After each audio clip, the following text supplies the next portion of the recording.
Hello, అందరూ బాగున్నారండి. ఈరోజు మనం ఒక కర్రీ గురించి తెలుసుకుందాము. ఆయిల్ వేడెక్కింది, ఆయిల్ వేస్తున్నాం.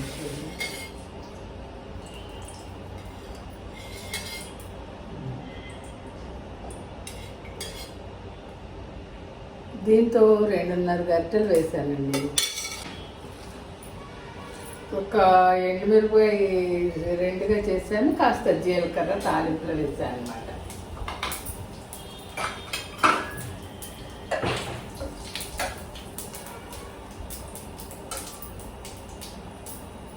ఒక ఉల్లిపాయ 3 పచ్చిమిరపకాయలు కట్ చేశానండి, ఇవి కూడా వేసేద్దాం.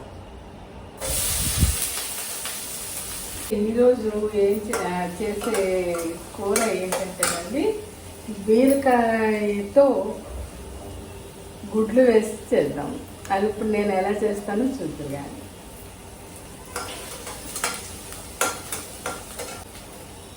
ఇది ఒక బీరకాయ చక్కగా పీల్ చేసి కట్ చేసి పెట్టుకున్నాను. నేను ఇది కూడా వేసేస్తున్నాను దీంట్లో.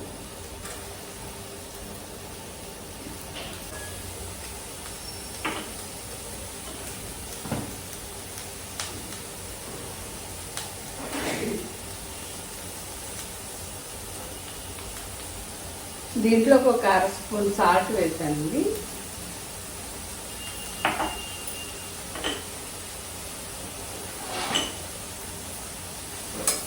అయితే ఈ ఉల్లిపాయతో పాటు బీరకాయ కూడా బాగా ఉడకాలి, మగ్గిపోవాలన్నమాట.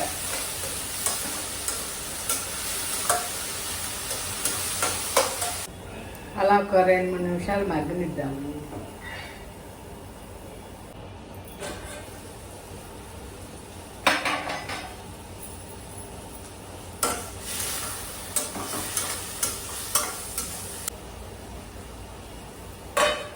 బీరకాయ నుంచి నీరు వస్తుంది కదండి, కొద్దిగా ఆ నీరు ఎగిరే వరకు ఉంచుదాము. ఈలోగా బీరకాయ కూడా ఉడికిపోతుంది అనమాట. దీంట్లో ఇప్పుడు పూర్తిగా మగ్గిపోయినాక మనం గుడ్లు కొట్టి వేద్దాం, చూపిస్తాను.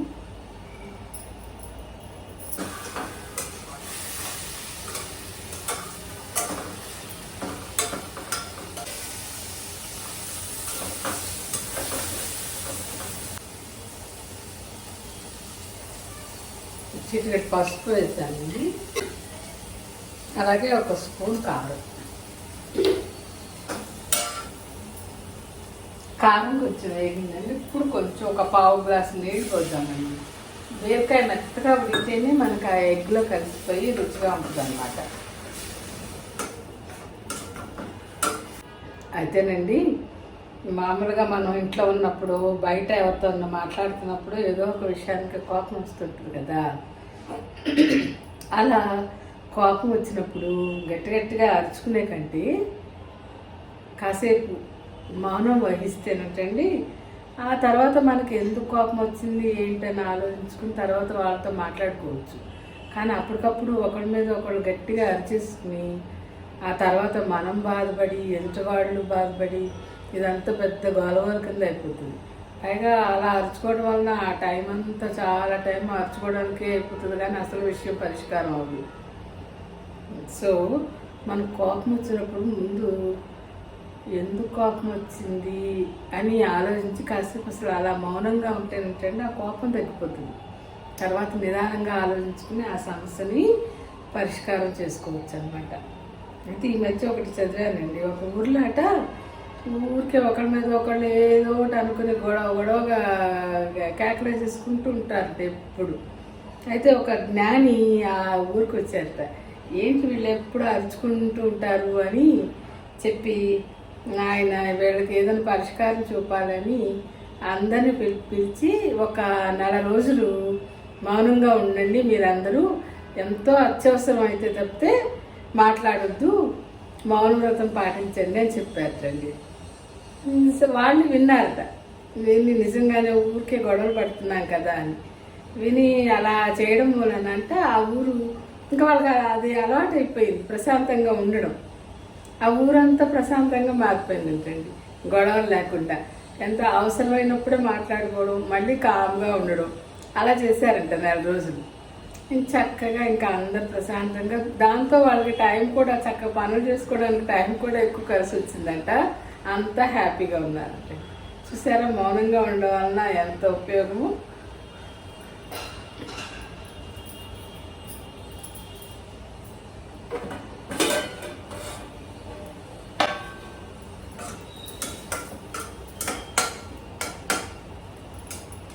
ఈ టైంలో కొంచెం బీరకాయ మగ్గిందండి. కొంచెం ఉప్పు చూసుకుని మనం గుడ్లు కొట్టివేద్దాం.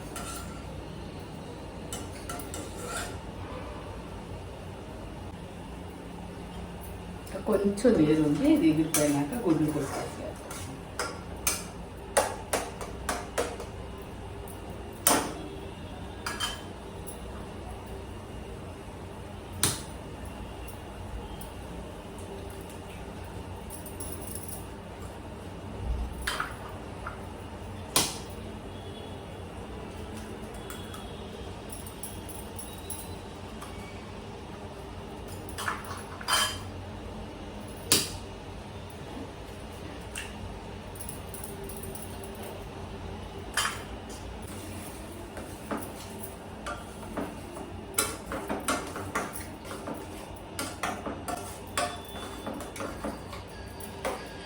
ఇప్పుడు 3 గుడ్లు కొట్టివేసాను కదండి.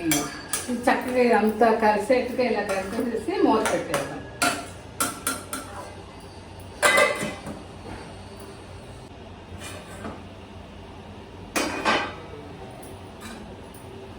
ఇది కూడా చూసారా ఎలా వచ్చిందో, ఇలా అంతా ఆమ్లెట్ లాగా అవుతుంది కదా. దీన్ని ఇప్పుడు మనం కలుపుదాం.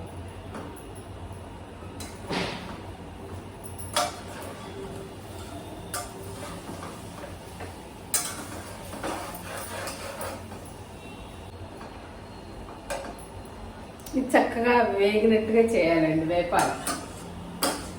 మనం గుడ్లు కొట్టు మరి బాగా వేపుతాం కదా, కాకపోతే ఇది బీరకాయ వేసి చేస్తున్నాం అనమాట. కొట్టు చుట్టూగా పుదీనా కొత్తిమీర సన్నగా కట్ చేసి వేసుకుందామండి. ఇది వేగిన తర్వాత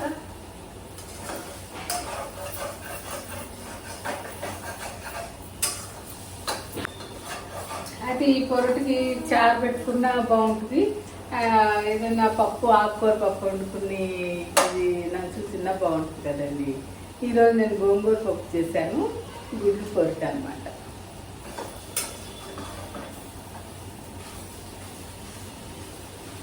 చారు, పప్పు చారు, బీరకాయ పప్పు. మా చిన్నప్పుడు మా పెద్దమ్మాయి అన్ని కూరగాయలు తినేది కదండి. పప్పు, కోడిగుడ్లు పొరటు ఇలాంటివి అయితే తినేది. ఇంకా వంకాయ, బెండకాయ ఇలాంటివి ఏమి తినేది కాదు. అందుకని కంపల్సరీ ఏ కూర, ఏ బెండకాయ పులుసు వండినా ఏం చేసినా మరి కొంచెం పొరుగు చేసేదాన్ని, తను తింటుందని. ఇప్పటికీ సరిగ్గా తినదండి బెండకాయ పులుసులు, అలాంటి కూరలు తినదు. ఇదిగోండి కొత్తిమీర వేసేస్తున్నాను.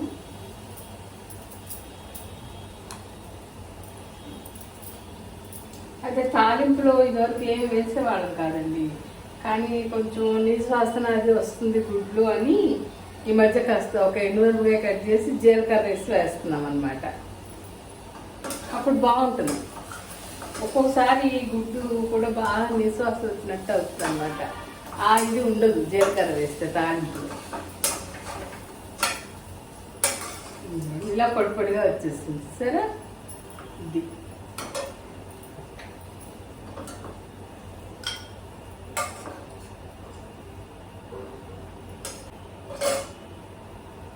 అండి,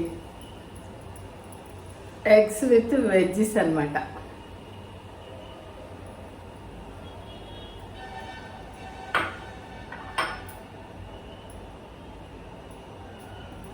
సరే